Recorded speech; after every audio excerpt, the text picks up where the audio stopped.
Well, good morning, everyone, and welcome back to Morning Musings. My name is Don K. Preston. I am the president of Preterist Research Institute of Ardmore, Oklahoma. Hope you had a good weekend.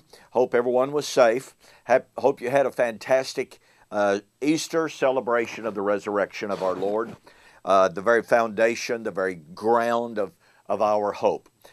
Before I get into my morning musings, I want to express my heartfelt very deep, very sincere appreciation for the literally hundreds of you that responded to my Facebook notation that my wife has been diagnosed as having breast cancer.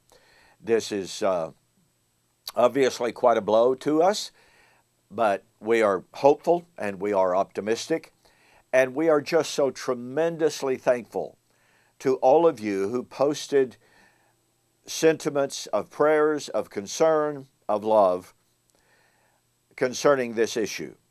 Please keep us in your prayers. I know that there are many of you out there that have gone through the same situation. You've expressed that, many of you privately.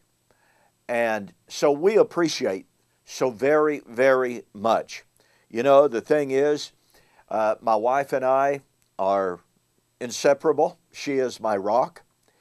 And as I told her the other day, no matter what, we will go through this together, and we will hold each other's hands, and we will hold our Lord's hand, and that will be enough. So thank you so very, very much to all of you who have expressed concern and prayers and love over this situation.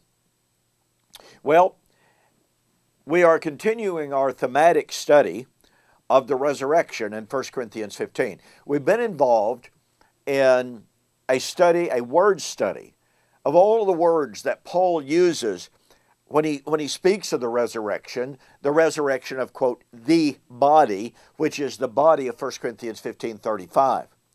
And we have shown that the words that Paul uses, some of them are never ever used to speak of a human body at all.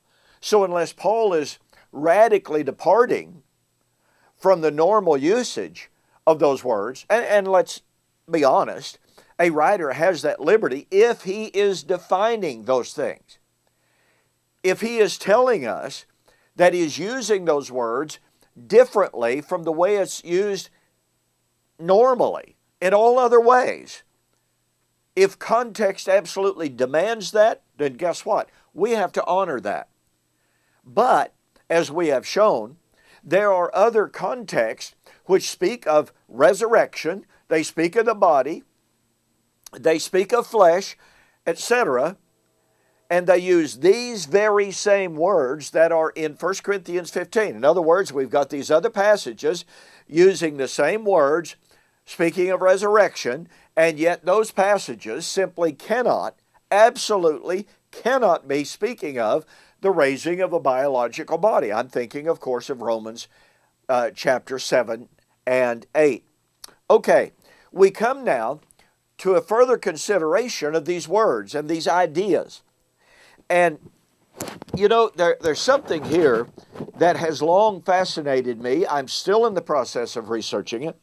But in 1 Corinthians chapter 15, Paul says, speaking of the contrast between the natural and the spiritual, he says, the first man, that's Adam, is of the earth, earthy. The second man is the Lord from heaven. Now, if we are simply talking about biological bodies, then something is wrong. Because Hebrews chapter 2 tells us, for as much then as the children are partakers of flesh and blood, he, Christ, also likewise took part of the same. So Christ had a totally human biological body, just like Adam had a totally biological body. This is not a contrast between substance of bodies.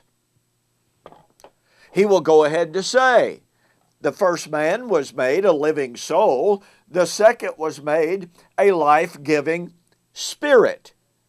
So once again, the focus is not on strictly biological substance. It is on stance. It is on nature. It is on, how do I express this, realm. Because if his focus is strictly and solely on biological substance, then we have to say, well, the first man, Adam, was a biological man. Flesh and blood, flesh and bone. Jesus, through his incarnation, the Word became flesh and dwelt among men. He also himself likewise took part of flesh and blood. Biological substance is not the totality of the issue here, folks. And that will become exceedingly apparent as we continue Paul's discussion of the image of the first man and the image of the second. And we will talk about that on the flip side. You don't want to miss it. In the meantime, get yourself a copy of The Last Enemy and the Triumph of Christ by Daniel Rogers. Really an excellent, excellent little book. Go to my website, www.bibleprophecy.com.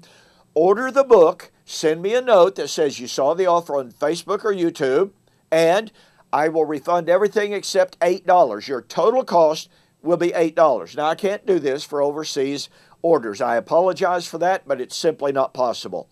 Okay, if you would like a copy, however, for overseas, I will help you out as much as I possibly can. All right? So contact me if you wish to order a copy of The Last Enemy and the Triumph of Christ. All right, we will see you on the flip side with a discussion of the image of Adam and the image of Christ. We'll see you there.